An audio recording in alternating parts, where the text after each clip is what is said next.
Okay, remember how a while ago I made a joke about sucking comments? Was this scene not that? Starte dein sublight Motoren. Es ist Zeit für RuPalps Padres, einen queer Star Wars Podcast. Willkommen zurück, Zaira. Mit des Chaos.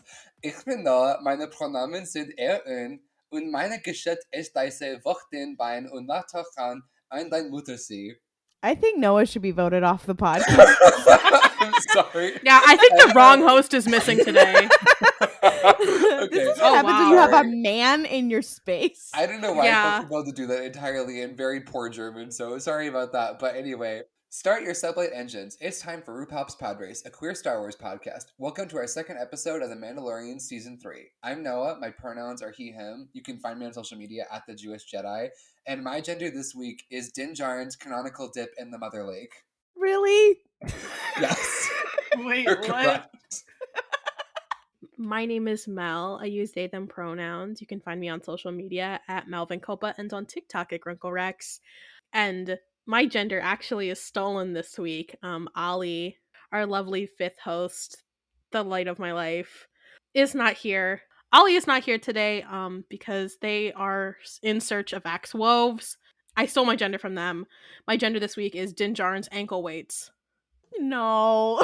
So true. Wait. No, because why did he go down so fast? We all thought he got so quickly. We all thought he got pulled, but no, he just went whoop. Like He I hasn't did not even really- he got pulled. He literally just dropped off the fucking end of that staircase. it was comical. I'm just obsessed with the idea of him not knowing how to swim and being like, I'm gonna go into this water right now with my heavy ass armor and just hope for the best. I was gonna say this later, but like there's two things that puzzled me. I was like, number one, he's supposed to have proof.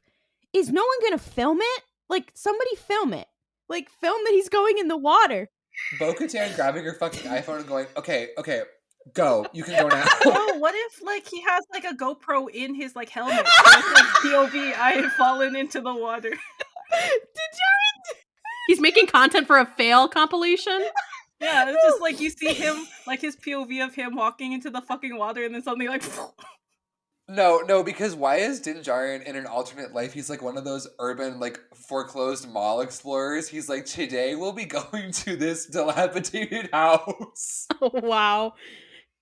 That's, well, because though that was the first thing. And then the second thing, I was like, oh, so he'll check for, like, you know, breathable air, but he won't check for, like, maybe he can't check the depth of the water or whatever, but, like, check if there's a bottom for him to walk out into, or, like, ask Bo-Katan, be like, hey, you had to bathe in the waters. Is it deep? Like, would you not ask, like, can I walk out in this? He just went, No, whoop. he committed the biggest sin. One of the first things you learn in driving school, which is if there's a large body of water, don't drive into it. You don't know how deep it is. Like, he didn't even, like, the drop off, nothing. He just went, I'm putting it in He God's fully- hands. I think he fully saw a staircase and he was like, oh, it can't be that deep. They wouldn't put a staircase here. And then he, like, walked down into a pit. Hi, I'm Klaudia. My pronouns are she, her. You can find me on social media at Klaudia says, Kaludia says. My gender this week is Bo-Katan's unemployed era. Because as an unemployed white woman... You exist in multitudes, Claudia. Go off.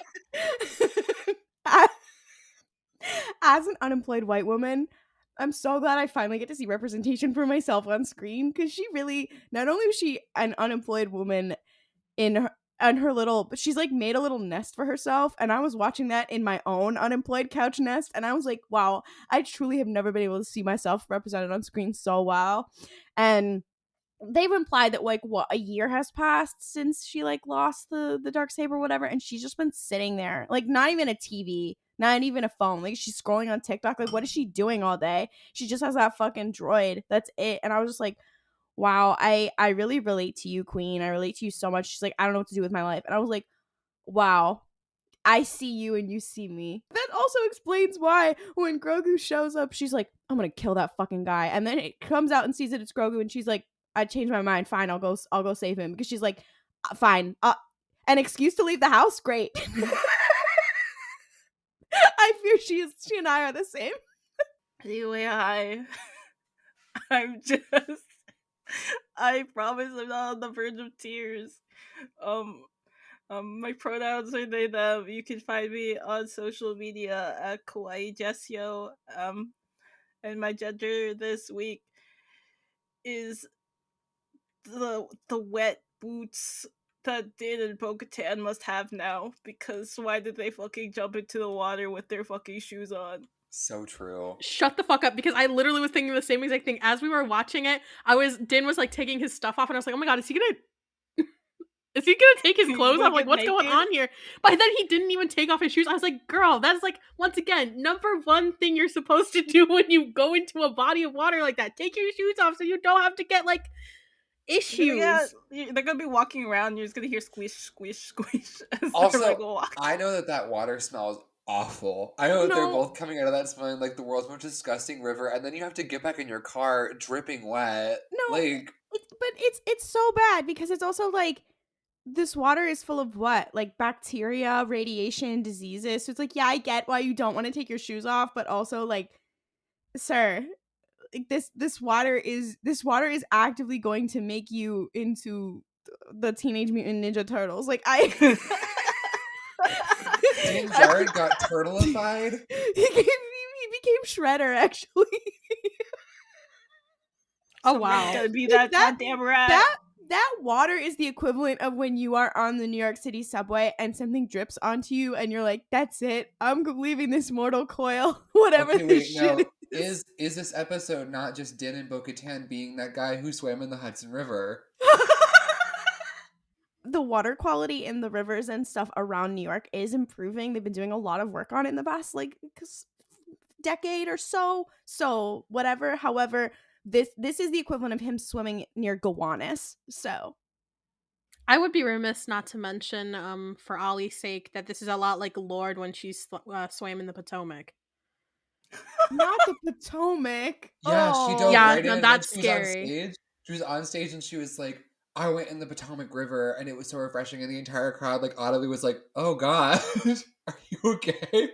This is like all the Californians who were swimming in the flood water. It's just like, y'all, do not swim in the flood water. You don't know what the fuck is like lifted to the surface because it's flooding. That's Din's like, I know there's dead bodies in it. That's okay. And you're like, girl. Well, there were so many moments of this in the episode where like he was like, okay, gotta check if there's breathable air. Great, there's breathable air. I'm like, she just told you that they used nuclear fusion bombs in this place. Are you not gonna check for fucking radiation? I know that your homeschooling on Concordia had to be fucking ass, and there's probably not a Geiger counter in your helmet, but my guy, you're just like, let me bring my child here. Oh, air is good to breathe. He is getting cancer, unfortunately. So, do we want to get into our general thoughts on the episode? Yes, I have one really big thought. Where the fuck was Cobb Vanth? Y'all brought us all the way to Tatooine. You brought us all the way to Tatooine, and we did not even get a single mention of my gay little cowboy. He's sleeping beautying. He's chilling with Boba Fett. Yeah. We got a Boba Fett mention, but not a Cobb Vanth mention. Every day, people are preying on my downfall. Every day, I continue to lose. Din's two boyfriends are kissing each other. Boba Fett has stolen Din Djarin's boyfriend. He's like, well, we'll just date each other since Dinjamin is busy. Okay, wait. No, because Polycule of the Century, I think yes. No, I mean, in all seriousness, I was telling... we were talking about this earlier before we started recording, but this is actually the first time that I realized that Peli is played by Amy Sedaris.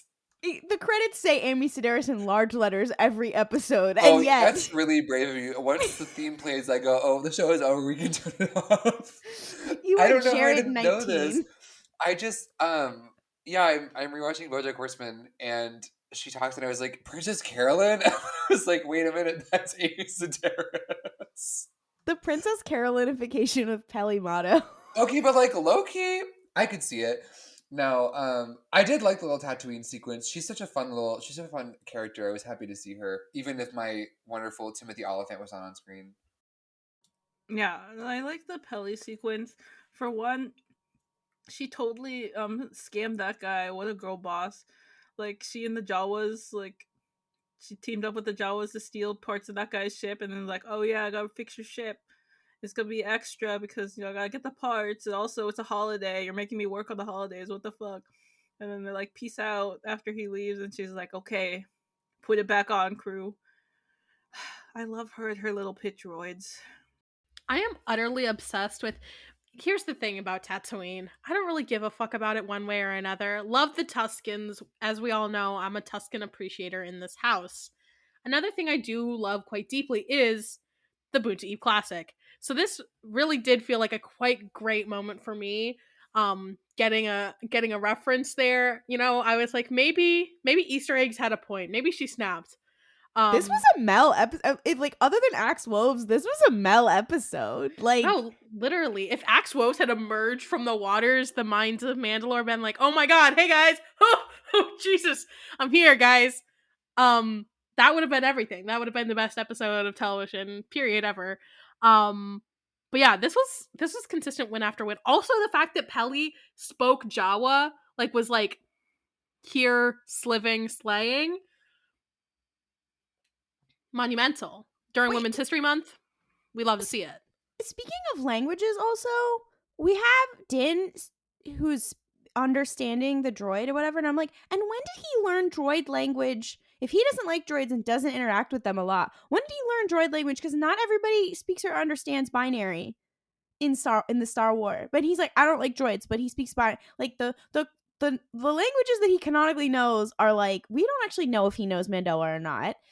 Oh my god, canonical no Sabo kid. Anyway, but like, we don't know if he canonically knows Mandoa, but we know he knows binary and Huttese and Tuscan Sign Language. And I'm like, and some of these like are so specific. When did you learn that? I'm like obsessed with his mind. But now, of course, I've ADHD'd my way to no Sabo kid. Din Djarin is so precious to me. So we have that scene in this episode where Bo-Katan is like, what do you mean you didn't drink this soup? Like, everybody grew up with this soup. And he's like, you didn't get your pog. Whatever. You didn't get your soup pog, champ. You didn't. Yeah, and she's like, you didn't grow up with this soup. And he's like, diaspora kid. He's like, no, I didn't. And I did have a slight moment there. But then I was like, oh, it would be very funny if he also did not speak Mandoa. If you are not Latino, you might not know that, like, if there's somebody who's like, they only speak English or whatever because their parents never taught them Spanish, whatever, you call them a no Sabo kid. I could probably be in that category. I'm the Filipino equivalent of that because I can't speak Tagalog.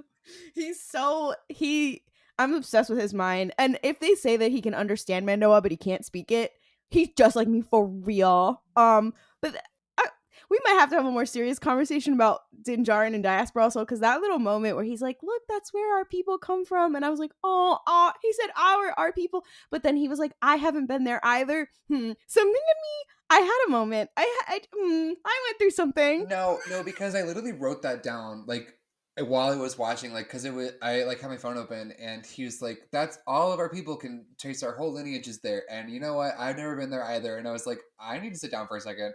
I was going to say, this episode had like a few diaspora moments that I was like, oh shit, I really felt that. Also because this episode had a mikveh, which I'm just saying, I know that not all bodies of water that are holy are canonically mikvehs because there are no Jews in Star Wars directly. However, a mythical body of water that you cleanse yourself in, I'm just saying the Jewish parallels really do not stop.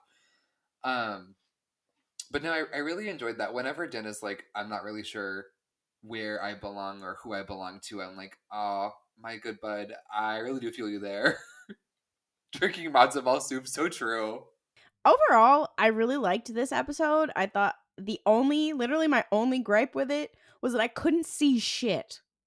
Once again, it was like, we're coming to Mandalore. Finally, we're doing it, guys. We're finally doing it. And like, yeah, the shots where you could see like the ruins of Sundari and all of that was fine, mostly. But the rest of it, I couldn't see shit. And what really made me mad was when you look in the credits and you can see the concept art, and they had the concept art for kind of the place where the living waters are, where he walks in and takes a tumble.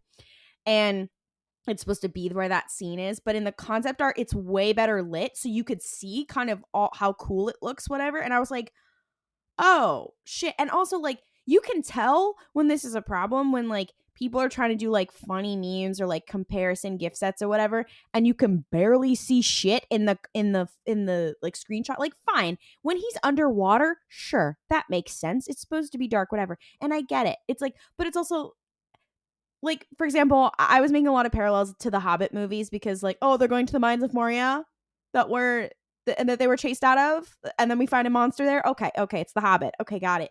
But in the Hobbit, I could actually see. That's the thing. I could see most of the time. And even though those movies were made later, so they still had a bit of this problem, whatever, but like I could not see shit most of the time. And I was like, I get it. We are in the caves, but I was like, you're spending millions at this point on this, and I cannot see anything. And like he's having to do all body acting, whatever. You have Bo-Katan acting her fucking ass off, and I'm like, I can see about 60% about of what's happening. And how do I know? It's because I have a huge and everyone's like, oh, change the settings. I'm like, I have changed every setting on my TV. I have a giant HD TV. I watch it during the day. I've closed every single blind there is, and I still can't see shit. I'm like, this is one of the biggest TV shows in the world. I should be able to see what the fuck is going on. I'm tired. I'm exhausted. This is a huge moment. And it's like, well, I can see about half of what's on the screen. Thanks. For the most part, I really enjoyed the episode.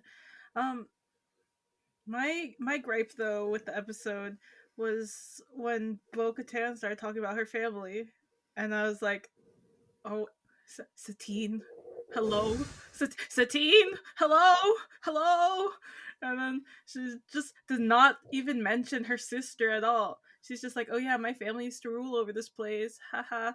Also, my father. I was just like, wait, my good friends who love Mandalorian stuff, like Julia, are like, wait, why is her father now alive? What's going on? So now I'm just confused. Also, why is Star Wars so afraid to like name drop the prequels women, like with Padme before in the Obi-Wan show, and now with Satine? It's just like, say their fucking names. Say their names right now, Satine. Where are you? Is there like a very specific legal battle where Disney's like, we can't say any of the female characters' names from the prequel trilogy era? Like, because I also heard that when she was like my sister, and I'm like, you can say what her name was. Like, that's something you would tell somebody in conversation. You'd be like, my sister Satine. Like, come on now, out loud. She didn't even say her sister. She just No. says her family. When she was talking to Grogu about the other Jedi, she didn't even say Ahsoka's name, and I'm like, you sent Grogu to Ahsoka, like, and you said her name before. You could have been like, oh, like Ahsoka, who you met.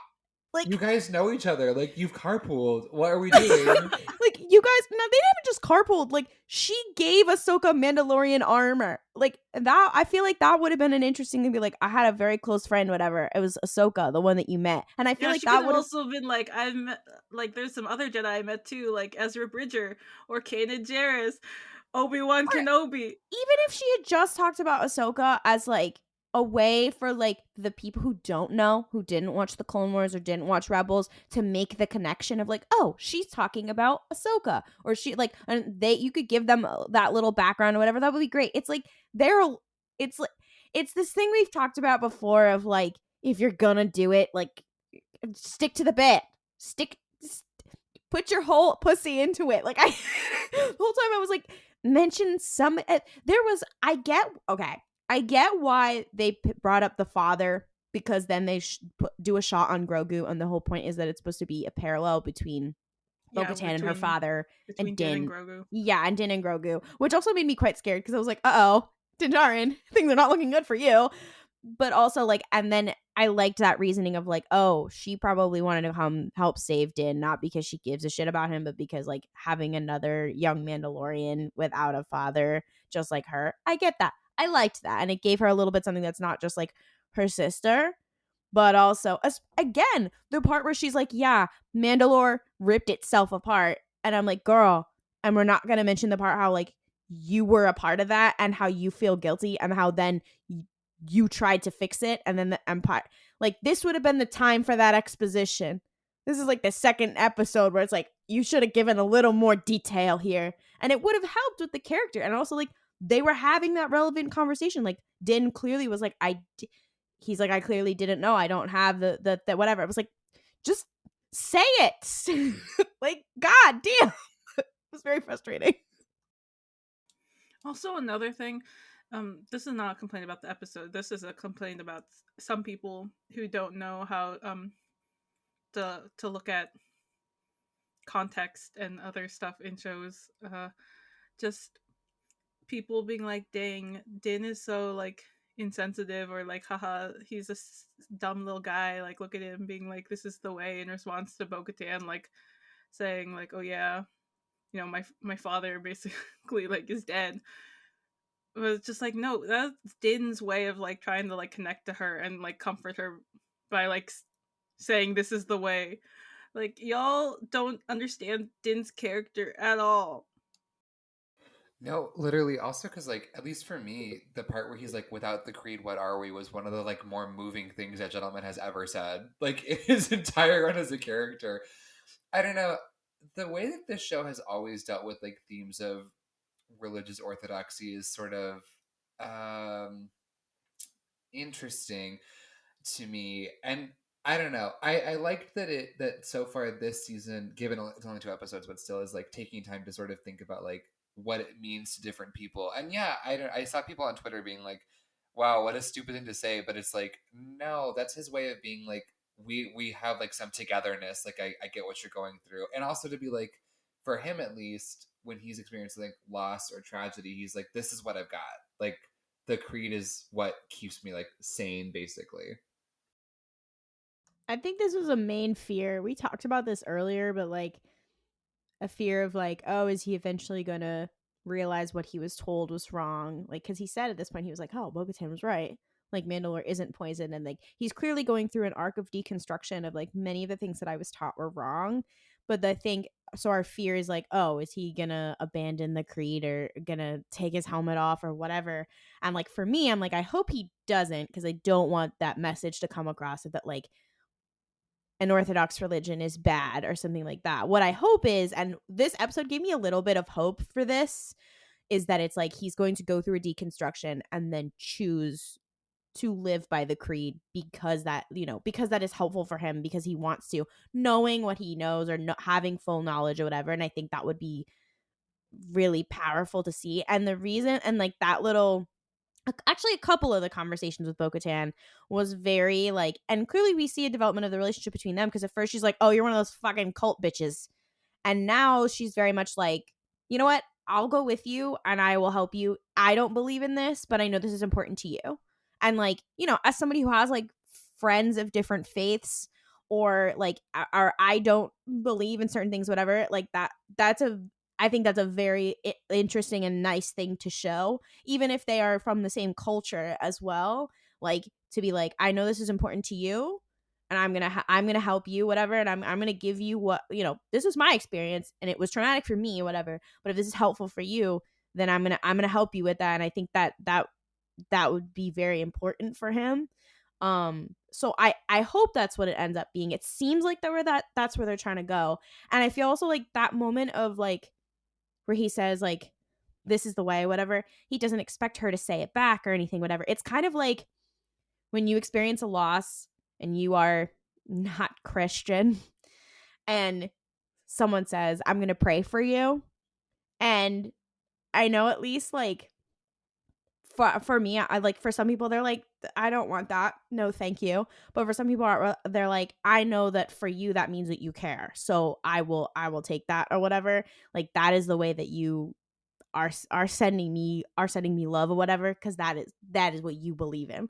And I feel like that was kind of what Bo-Katan was like realizing in that moment, kind of whatever. It was like, you know what, that is how he is showing empathy in this moment, whatever. And maybe she was uncomfortable with it, maybe she was whatever, but I was like, I mean, I have been Bo-Katan in that situation, so like, I understand that, whatever. Like, so I think it was very interesting. And I think also, for Star Wars to be like, yeah, our leading man right now is a man of a diaspora culture who has been decimated by a genocide, who is taking the time to deal with, deconstruct his own beliefs and orthodoxy. That's very powerful, and also dig into like how fascism has created his identity and his culture. They kind of popped off for that with that one. They kind of did. And I was like, I know we talked about like political and stuff with Andor or whatever, but I was like, oh, okay, all right, The Mandalorian, all right.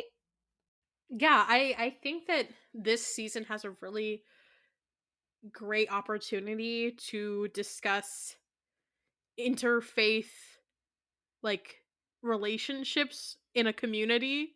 When you said interfaith, I was like, oh, when we were talking about the Mandalorians and the Jedi, and then we had Bo-Katan and this being like, yeah, actually, sometimes Mandalorian and Jedi are friends to Grogu, like multiple times. I was like, oh, we're doing that.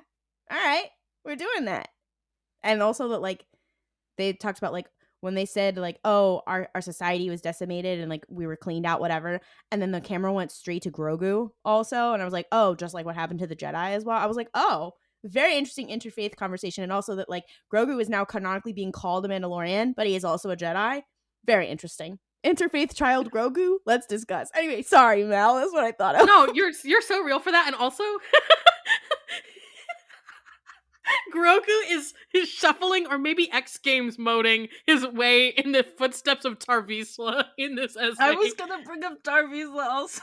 No, because that was also something that very much so confused me, was when Din and Bo rolled up to the waters, and Bo was like, oh yeah, so the great Mandalore the Great found this or whatever. I was like, I don't know. Everything we learn about Mandalorian lore, I just get a little bit more confused.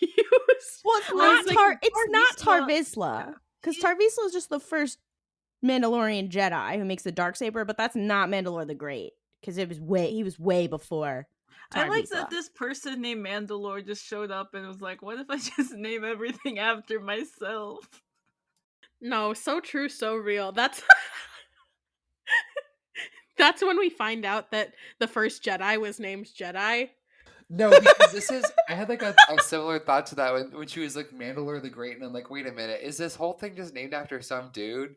Because like, imagine they're like, this is Jeff the Valorous, and you're like, and now they're not even like, this is our king, they're like, this is Jeff. You are Jeff. This is the Jeff. This is our planet Jeff. This is the Jeff. And our language Jeff. And our ruler, the Jeff. I hate to break it to you What guys, are but you? I am Jeff. it's like Alexander the Great and Alexandria. Like, I do fear that does occur in real life. It's I also know, like but Zepho and Zepho. That's not true. But no, but they're like their language, their ruler, their planet. It even changed it slightly, because at least like what you said with like Alexander the Great and Alexandria, it's like a slight difference. But he's just Yeah, like, it's like if there was a planet called Alexander the Great. No, but I'm loving this idea too. I love the concept that like Mandalore wasn't even like some people just showed up and they're like, what's your deal? And he's like, this is my planet. It is called Mandalore. You will note, I am also called Mandalore. Do with that what you will. They were like, oh shit. Would you like to swim in this fucked up pond? Listen. There's a monster in the pond. Do you guys want to join my really cool club? What's it called? Mandalore. That is your name. You are right. Please dip inside of these really fucked up waters, and then you get to wear cool armor all the time. It's like if Gwyneth Paltrow changed her name to Goop. No. Gwyneth Paltrow is forcing you to dip in a large pool of Goop brand moisturizer. And she That goes, feels "Now right. You two That are feels Goop. right. This is the Goop." Goop is the way. And then during their like little ceremonies, she lights her fucking vagina candle. So true. Gwyneth Anyway. is like walking up to the pool of Goop lotion and going, "We will now light this candle that smells like both of our vaginas." Anyways, Mel. Wait, okay. I'm so sorry what you were gonna say about interfaith relations. Oh, I just Mandalore. I was just gonna say it's a really interesting thing that they could do, and like I very much so see a very easy way for them to fumble this bag. So I'm hesitantly, cautiously excited for what's going to happen. I'm really relieved that Bo is not being villainized. She's just kind of like this complex, fucked up girl boss. Also, I was just obsessed with her being like, so you've never had pog soup? Like, yeah, obviously that was like a hashtag diaspora moment, but also it's just like, girl, it's called pog soup. I know The when whole she time. said pog Serious. soup. When she said pog soup, I was like, pog? No. Poggers? Pog jam? No, Among literally, Us? I was like, okay, wow, is the species of monsters that attacked Din called the Among Us? Like, what is happening here? Speaking of which, we need to talk about those fucked up little guys because they rolled up to the scene and I was like, who are you? Okay. Yeah, I was I'm like, just what is that? I'm imagining the scene in I can't remember if they're on Mandalore itself, but in Rebels when Sabine breaks her dad out of jail and they're all like fighting and shit, if those little fuckers just like appeared, that would be fucking crazy. Shit Like, out of what? me.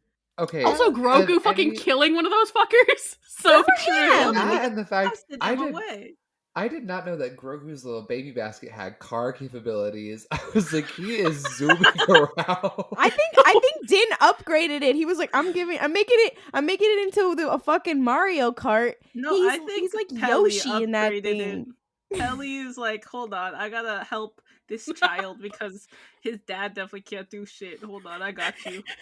This is a very Grogu is getting in his levitating baby Bjorn and going to Target. No. Okay, this is such a niche reference. I don't think any of you watch Danny Gonzalez, but he made a video reviewing the tactical stroller. This is literally the tactical stroller, guys.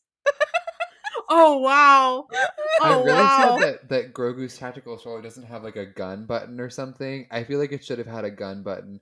Also, okay, has anyone else here played Elden Ring?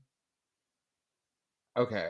I'm just gonna tell you this. That entire like sewer sequence with like the weird fucked up little dragon girlies and also the like guys that like the clubs or whatever, that is just Elden Ring. That literally is a whole environment in Elden Ring. You have to go in a sewer to have this big fucked up hand give you a hug so you can become the evil god and burn down a big tree. And whilst you are down there, the two enemies you encounter are some fucked up little dragons that fly around and try to attack you, and a bunch of really tall dudes with like clubs and axes that are like, we are going to beat you to death. So you're telling me that if the camera had panned the other way, written on the wall would have been finger butthole? Yes, I am saying exactly that. No, because Bo-Katan goes to like read, and Din's like, "Is this some ancient Mandalorian inscription?" And she's like, "No, it says finger, comma, butthole." In regards to all those fucked up little guys in the fucked up ruins of Sundari, we did get another little gator crocodile pal, and I was like, what the fuck is with them this season? And their little reptilians. This one had wings though and was small, so I was like, slay. That's like a little dragon. I want to be that creature. No, literally, Lyle Crocodile rolled up on Grogu's ass. It was Where's insane. the edits of fucking the like? I have seen them. I have seen them, unfortunately. But it was very I do very much appreciate the attention to like creatures and how on the stuff. I'm like, we're going back to Star Wars' roots, which is we're going around gross little swamps with little creatures and lots of animatronics and puppets. I really love that. Also, we do need to discuss that Grievous ass looking motherfucker who was like, I'm a Matryoshka doll of several different kinds of spiders. He was literally He's like giving a crab. He was literally giving Zetar from the High Republic. Oh, you're right. Yeah, I wanted to talk about that little guy too. Fucking, and how Din getting fucking stuck in the bear trap. Once again, Din, I know you were homeschooled, and I fear on Concordia you may not have been vaccinated.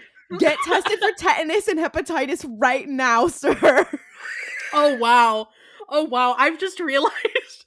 I'm just imagining Saw, but instead of those two men at the beginning, it's Bo-Katan and Din. What?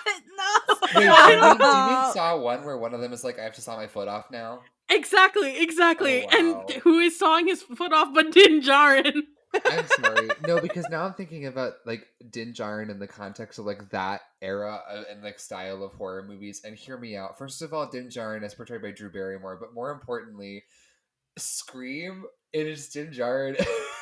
No, because on the helmet going, Do you like scary movies? No, because low-key it was giving torture porn because, like, that creature was, like, sucking out Din's blood and other fluids. Like, girl, First of all, what? been there. That First of all, was- been there, but Yeah, no, like, cause at first I thought they were just gonna he was gonna just spit roast like Din, like, you know, like, cause he put him. I was like, okay, where's the little fire? Is he gonna start roasting Din Djarin in his little cage? But then he fucking stuck those like tubes in him, and I was like sucking the blood out. I was just like, what is happening here? What is that?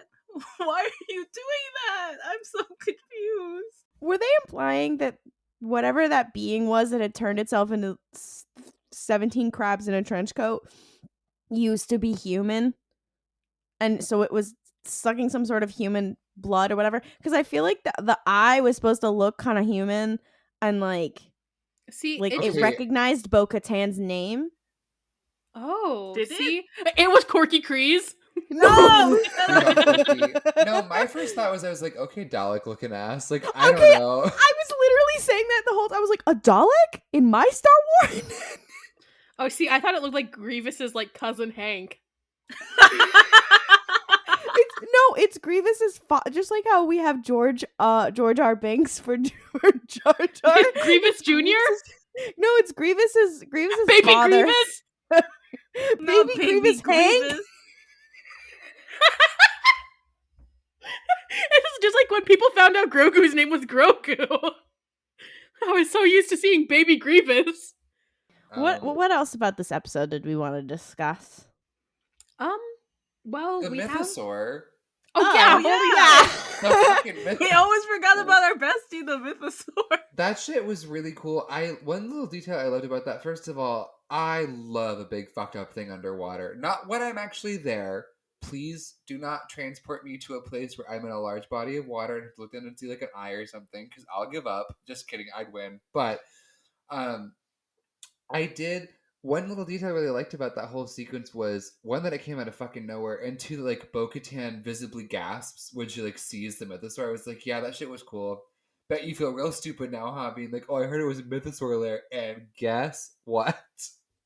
I need to keep like suspending my disbelief, because every time I'm like, wait, they just put those helmets on and they're like attached to nothing. Wait, they can be pressurized?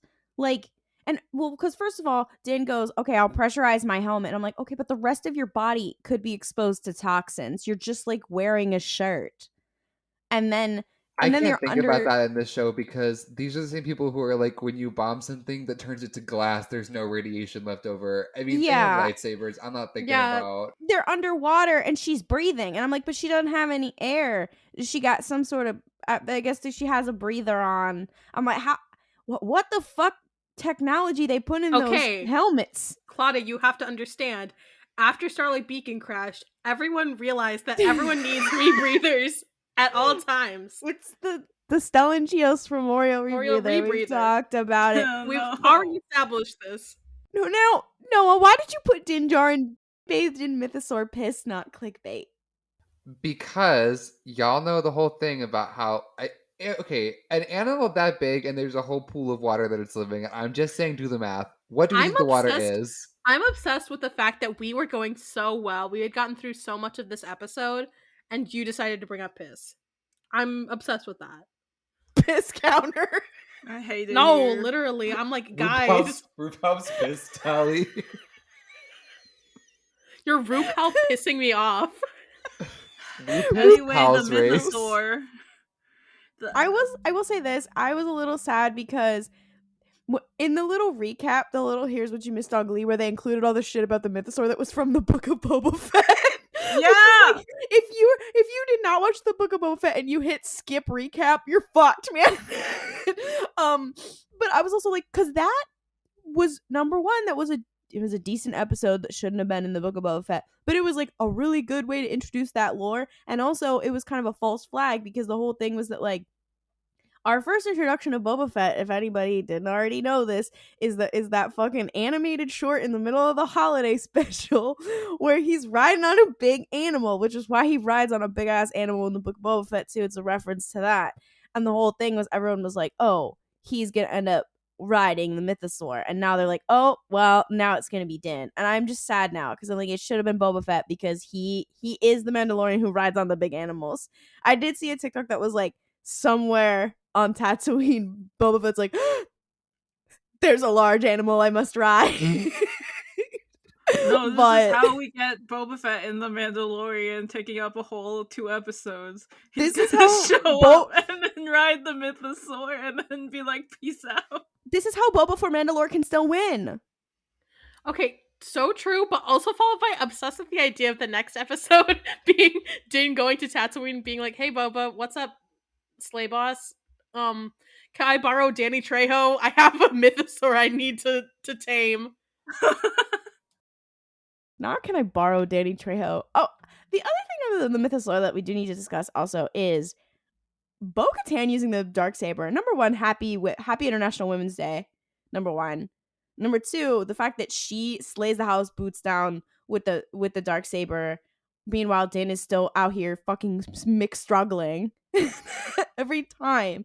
Like, I said this on Twitter, but I was like, obviously it's symbolic of the fact that like she has come to terms with her trauma. She's come to terms with her actions. She is whatever. And Din is only in the process of deconstruction and all this kind of stuff. Much like how, if you didn't watch Rebels, Sabine is only able to successfully wield the saber when she's like addressed her trauma and, you know, lets it flow through her like the fucking force or whatever. And they were so clear on this. Like Bo-Katan is slaying the house boots down with it, and meanwhile Din immediately gets his ass beat by some sort of fucking crab spider, and the legendary fucking Darksaber just gets thrown away, and you're like, you are so Cringefail. I love you, but you're so Cringefail. And like, I do hope this means that it's like, yeah, he's not supposed to have it. I can't believe I'm rooting for a white woman. I respect what you have just said. That being said, I thought it had more to do with hashtag International Women's Day and like Din's toxic male energy. He couldn't get it up, and Bo-Katan's mad strap game. I'm sorry, I had to bring it in. I had to mention it.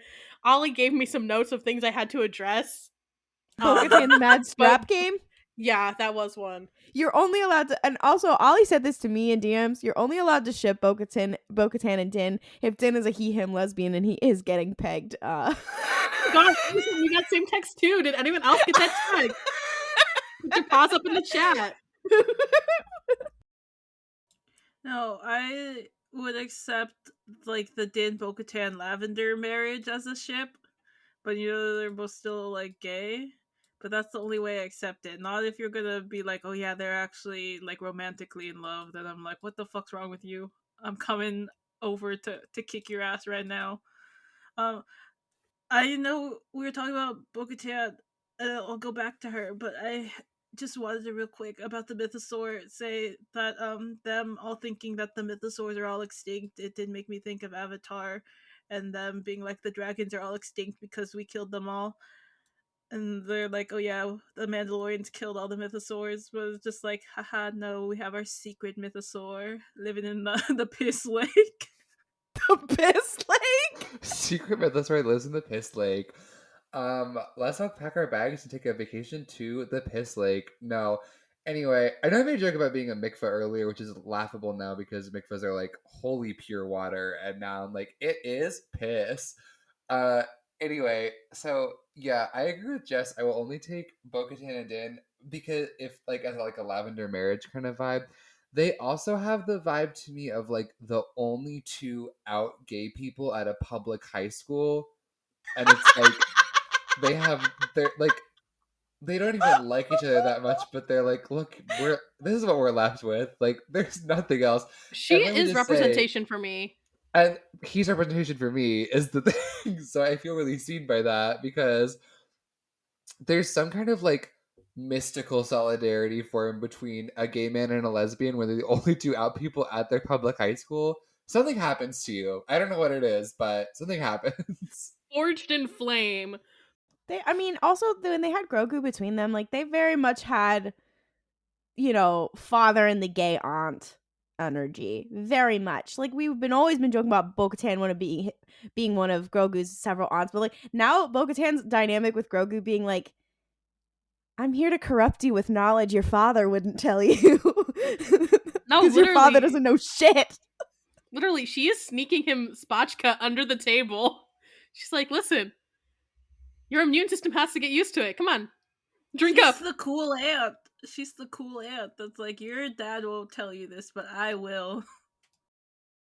I'm It's like, obsessed with that. your dad has no friends. I was friends with Jedi. Get good. She really was like, did you think your dad was the only Mandalorian? No, because I don't know. I'm so much more slay than him. I don't know why she would say that, because number one, she was the one who saved Grogu and Dan before, and also she had 2 other Mandalorians with her. I'm obsessed with the idea of if I'm obsessed with the idea. Okay, concept. Grogu is colorblind, like completely black and white. That's it. That's all he sees. Right. This implies Yoda is colorblind. This also implies that Yoda and Yaddle are colorblind.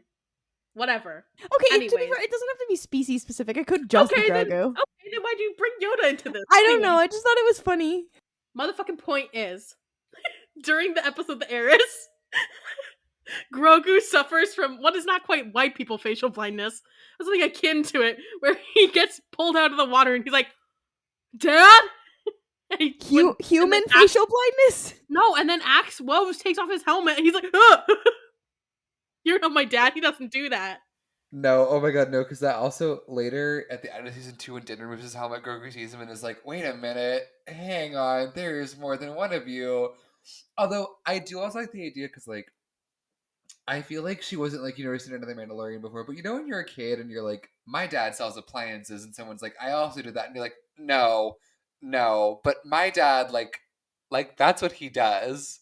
So I feel like Grogu's like, I see you guys wearing that armor, but the Mandalorian it's just this guy right here. Like, that's really all that, like, that's what we got. I do also like, though, yeah, that, like, Bo-Katan really came along and said, your father is a flop. Your father is a loser flop who's going to die, unlike me, who is unemployed and mega slay, which is just going further to establish the fact that her walking over and being like, your father is a flop, is peak lesbian and gay man interaction when you're the only 2 out people at your high school energy. Because she's like, he's a loser, he's awful. However, I will be jumping into a piss lake for him. Not the fucking piss lake. We are terrible. But yeah, they really are WLWMLM hostility, but also friendship. The vibes that they have are just like, number one, we don't have a lot of male-female friendship. Not us being the people who are like, and why can't 2 men just be friends? That's us with Din and Bo-Katan. We're like, and why can't a man and a woman just be friends? And why can't they? Because their relationship is just genuinely interesting, like as besties and as buddies, as two. They are Cringefail, just in different ways. They're 2 different flavors of Cringefail flop, and that's why they complement each other. They're platonic soulmates. Cringefail coin.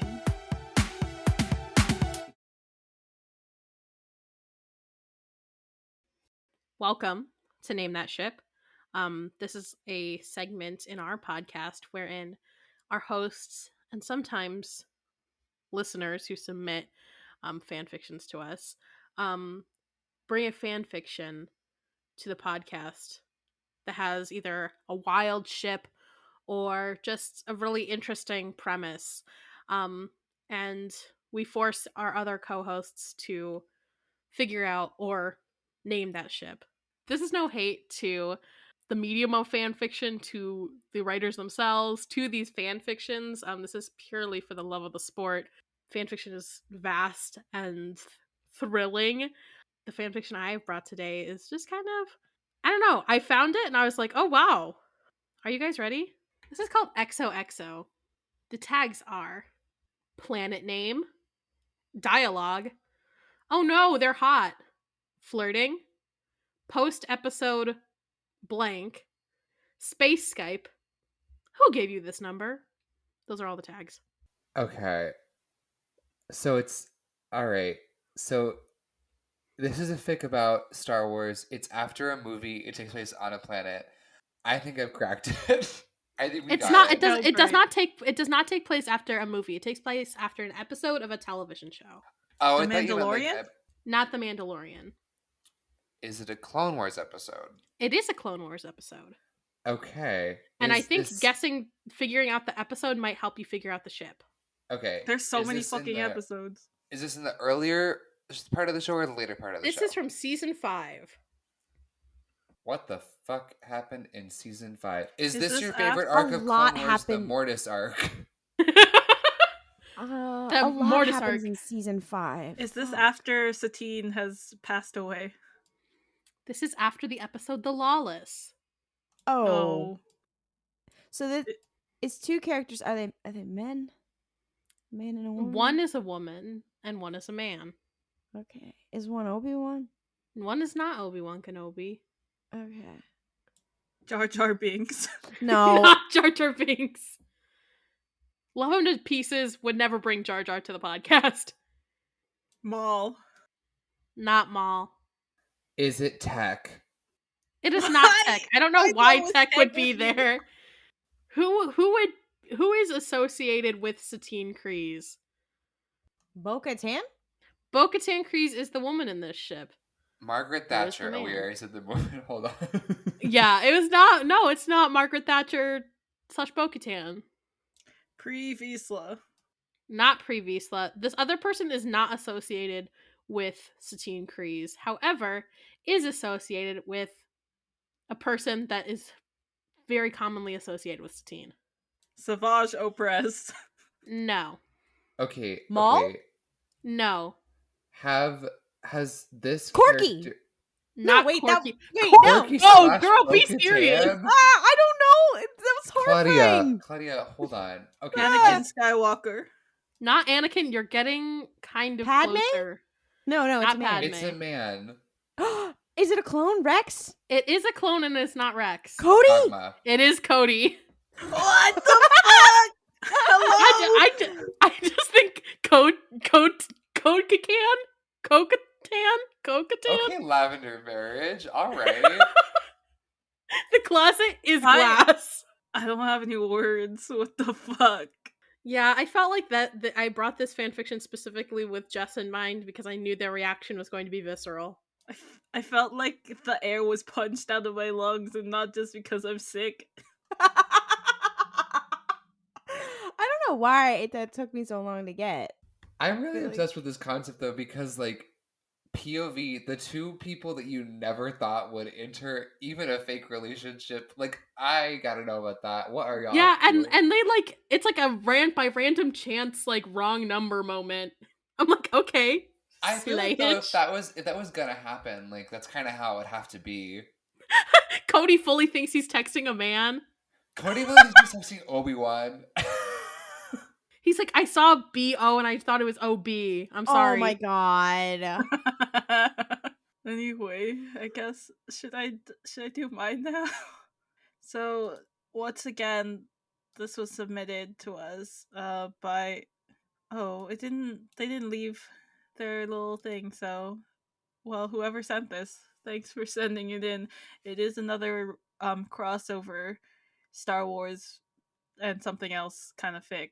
So you guys will have to figure it out. It is a Star Wars character and a character from this other thing, by the way, as the ship. It's not a romantic ship. It is just an and ship, so like they are pals. That's what I always assume when I see ships are and. Anyway, so the tags are character A and character B.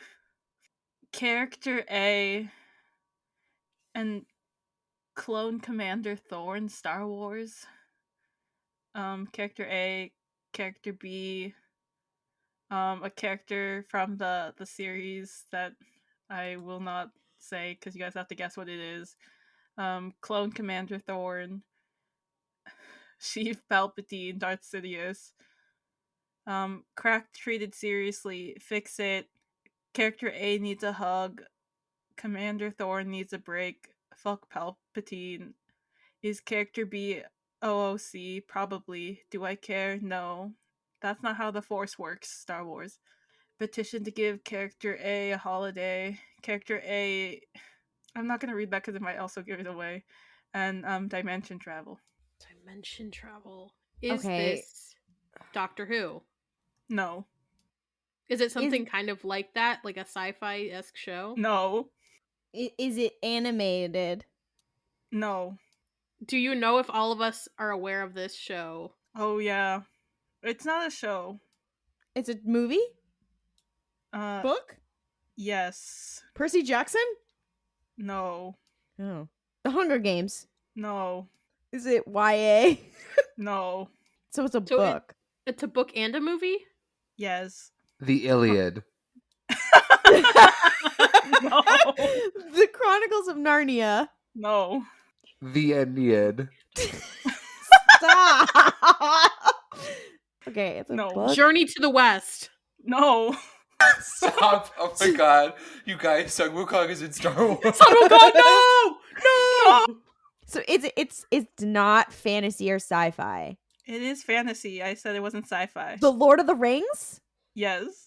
Okay, well, so- here's the problem. I've never read or seen any of Neither the have Lord of the Rings I, or but the this is Hobbit. a popular character from Lord of the Rings. Bilbo Legolas. Baggins. No. Bilbo Baggins is the other character that I couldn't mention that would give it Oh. away, but no. Oh, it's not- Samwise Gamgee. No. Frodo. No.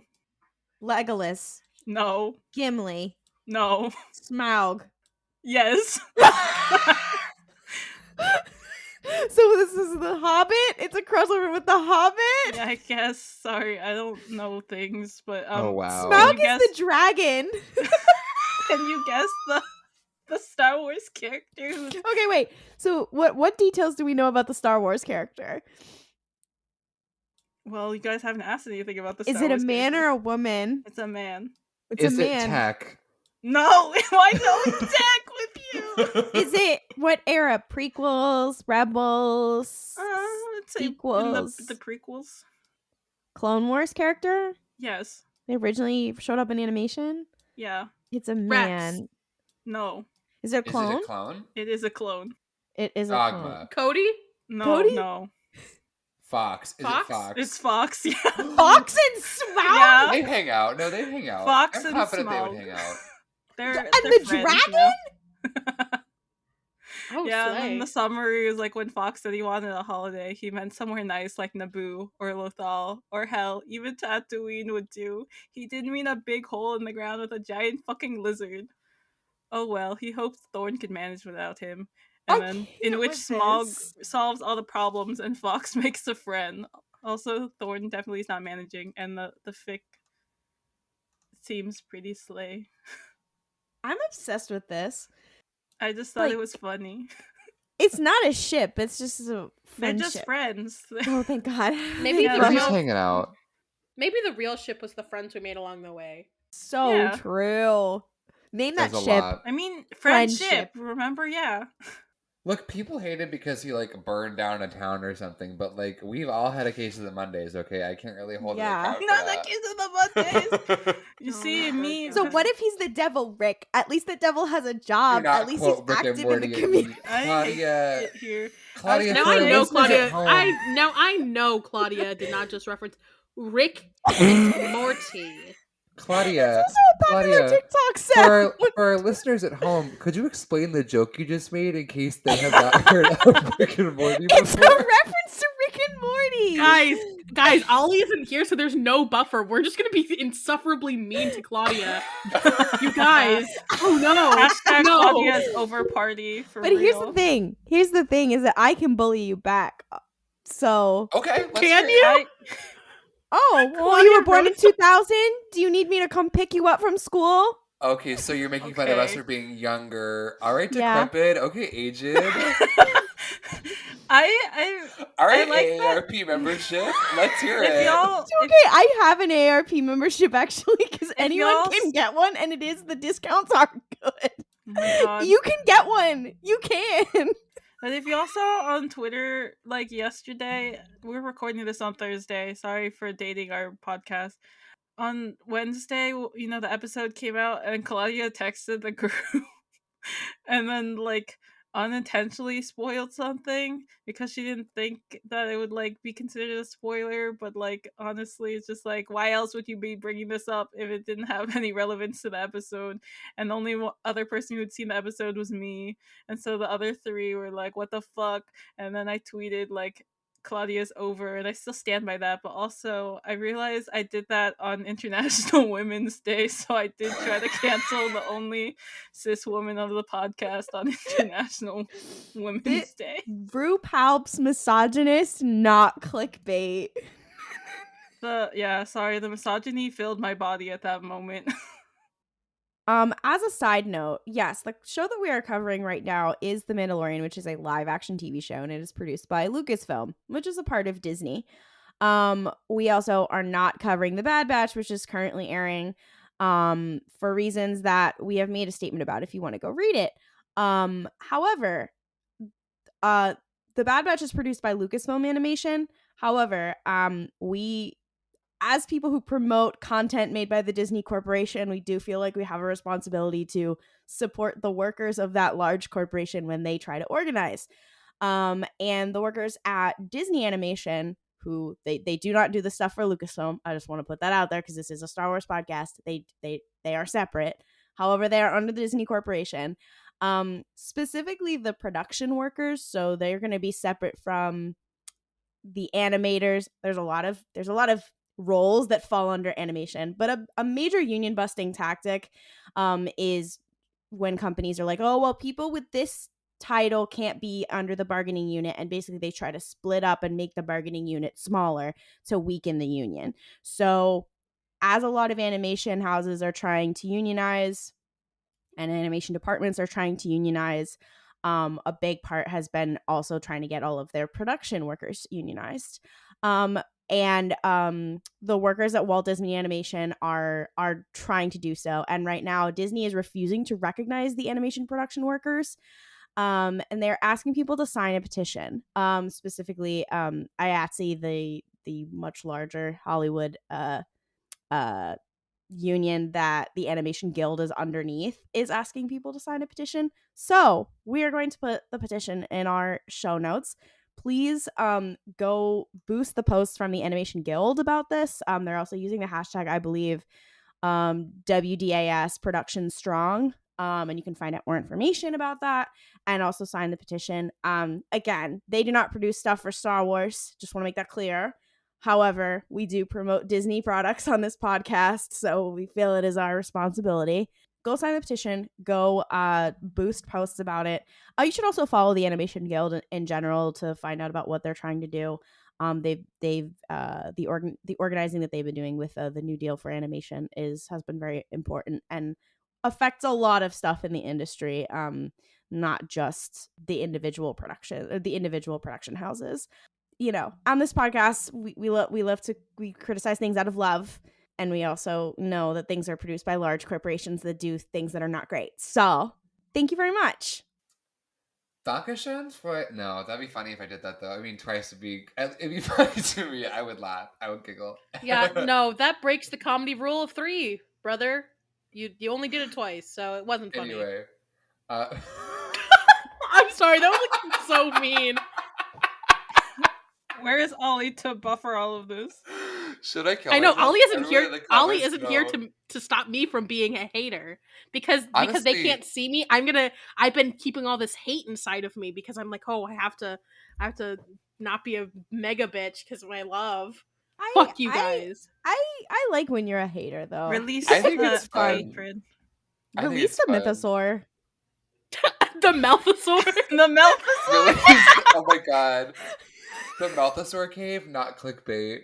Thank you so much for joining us this week for RuPalp's Pod Race. Episodes drop every Sunday, but for updates, Star Wars news, and more curse shit, follow us on our social media at RuPalp's Pod Race. Want to ask us a question? Send us a question to our TikTok Q&A, Tumblr Askbox, or email us, rupalpspodrace@gmail.com.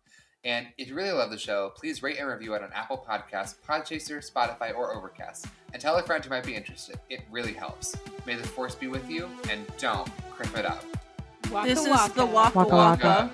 This is the La, la, Waka la, Waka. la, la, la. Get that shot of this crocodile out of here.